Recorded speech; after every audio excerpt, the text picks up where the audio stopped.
না, করবো যে বাচ্চাদের বাদ দিয়ে দেখবেন। বাচ্চাদের বাদ যে পরি আমাদের যে বাচ্চাটা অভিনয় করেছে সে নিজেই ভয় পাচ্ছে দেখে, কাজে বাচ্চাদের দিয়ে দেখবেন না, তো ডেফিনেটলি।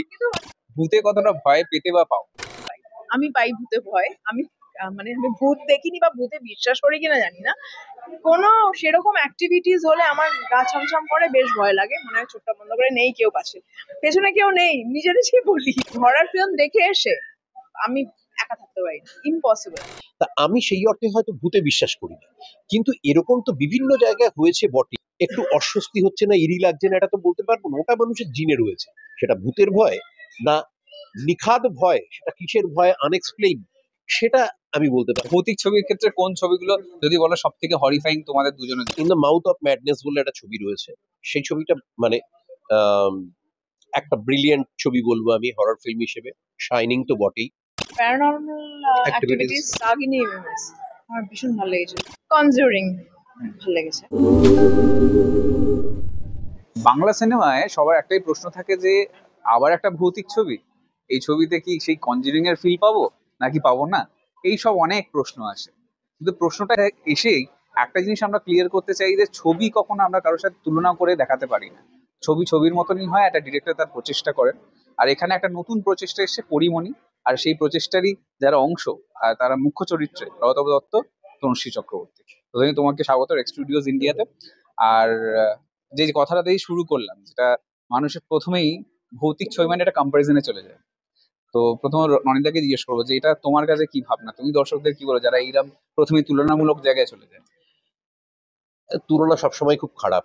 ও স্কুলে যখন নাকি দেখেছিস ওই ছেলেটা কত ভালো নম্বর পেয়েছে অঙ্কে, তুই ওর মতো কিন্তু ইংরেজিটা পারলি না, মেজো মাসির ছেলেটাকে দেখ। এসব আমরা চিরকালই খুব শুনে কখনোই এরকম খুশি হয়নি। সিনেমার ক্ষেত্রেও ঠিক তাই, কোনো তুলনা আমাদের পছন্দ নয়।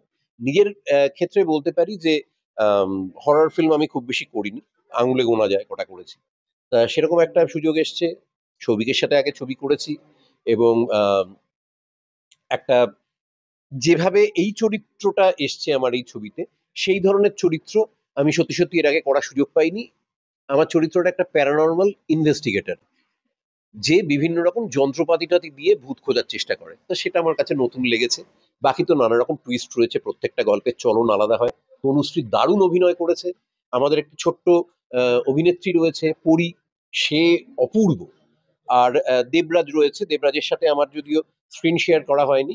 বিশু রয়েছে আমাদের থিয়েটারের অভিনেতা, আরো অনেকে তো রয়েছেই।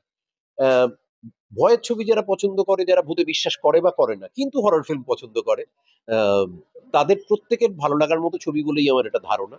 কাজেই সবাইকেই আমন্ত্রণ জানাবো এই ছবিটা দেখতে। তনুশ্রীকে এই প্রশ্নই জিজ্ঞেস করবো যে তুমি কি বলো যারা এই কম্পারেটিভ স্টাডি দিয়ে প্রথমে চলে যায়?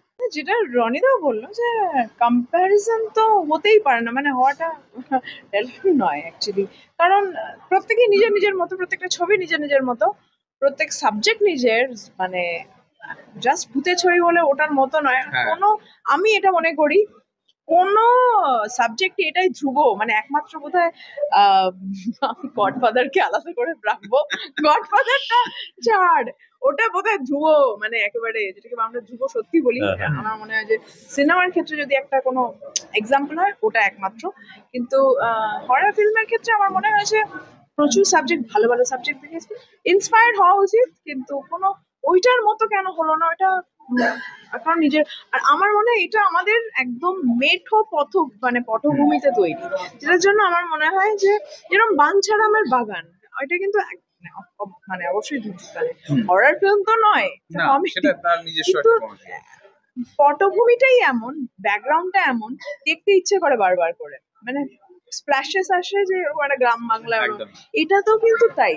এটা কিন্তু মফস্বলে, একদম মফস্বল রাজবাড়ির জমিদার বাড়ি, পুরনো জমিদার বাড়ি, সেখানে তারা থাকে, তার ওখানে মানে বাড়ির চারপাশে মানে মেঠো পথ, হ্যাঁ, মানে সেইরকম রুটেড লাগবে।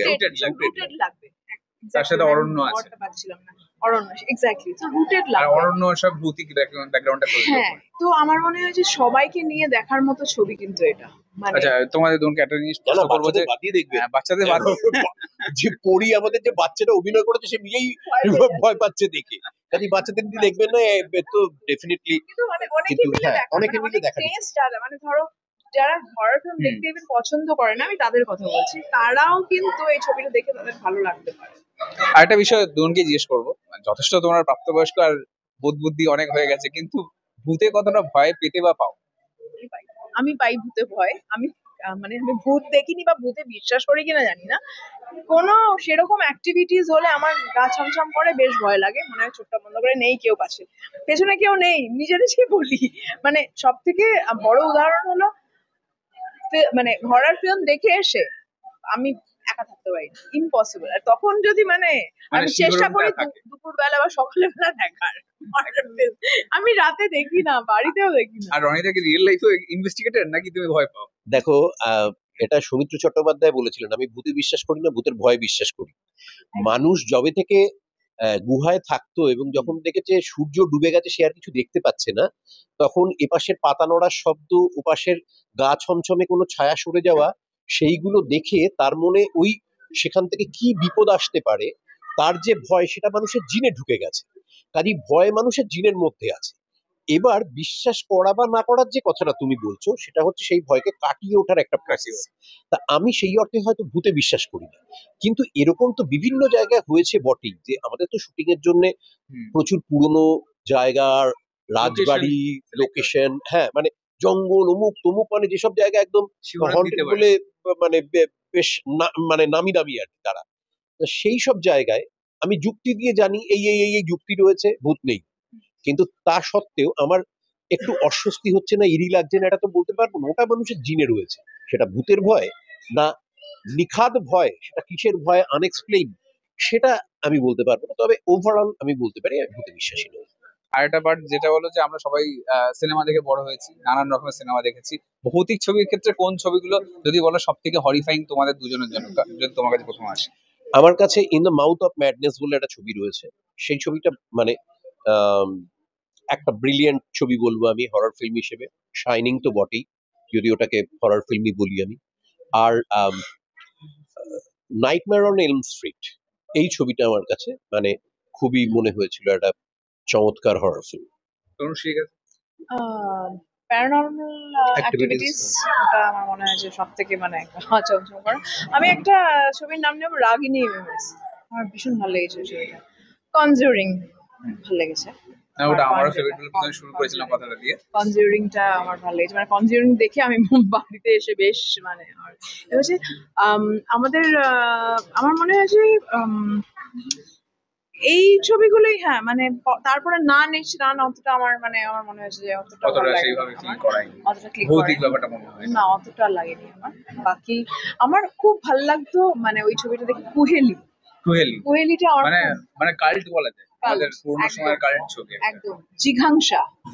জিঘাংসা মানে এই ছবির কিন্তু উল্লেখ, মানে কুহেলি ছবিটার উল্লেখ খুব একটা মানুষ করেন, তো ওই গানগুলো এখনো মানুষের কাছে মনে রাখে। হ্যাঁ, কিন্তু মানে কোথাও গিয়ে একটা বাংলা ছবি, সে মানে ওই সময়টা অনেক ছবি দেখিনি, তো সেটা আমার কাছে একটা ওই নস্টালজিয়াটা তো রয়েছে। হলিউডের কপি কিন্তু, মানে আমি কুহেলি হলিউডের করা। আমি ব্ল্যাক এন্ড হোয়াইট ছবিটা দেখেছি, আমার এই মুহূর্তে ছবিটা মনে পড়ছে না, কিন্তু আমি ছবিটা দেখেছি।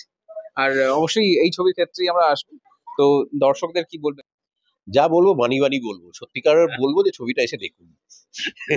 এই বিশেষত্বের জন্য দেখবেন এসব কিছু। ভয়ের ছবি, যদি ভয়ের ছবি দেখতে ভালোবাসেন তাহলে দেখুন। এইটার জন্য ছবি একেবারে আলাদা ছবি হয়েছে, ববি, এক দুজেকে লিয়ে, বেতাব, সব প্রেমের ছবি, তাও সবকটা হিট।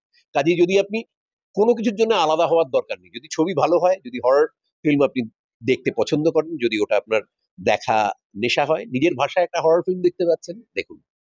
আর আমি একটা কথা যেটা একদম রনিদা বললে একদম কারেক্ট, রিজনিংটা আমরা তৈরি করে নিই। আমরা আজকে ট্রেলার লঞ্চ হলো, ট্রেলার লঞ্চে ট্রেলার দেখে সবাই ইউটিউবে ট্রেলারটা দেখতেই পাচ্ছে, ট্রেলারটা দেখে ডেফিনেটলি দেখতে ভালো লাগবে, মানে যেতে ইচ্ছে করবে দেখতে, কারণ একটা পটভূমিটাই ওই বললাম না যে একটা রুটেড ব্যাপার আছে, এবং তার সঙ্গে প্যারানর্মাল অ্যাক্টিভিটিস বিভিন্ন, সেটা অনেকে পছন্দ করে, অনেকে করে না, কিন্তু এরকম দর্শক যারা পছন্দ করে না তারাও পছন্দ করতে পারে, আর দর্শক দেখে নিজের রিজনিং ঠিক করে নেবে, অবশ্যই আসবে।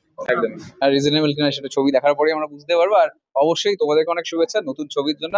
আর পরিমণি কিন্তু স্ক্রিনে গিয়ে দেখতে হবে।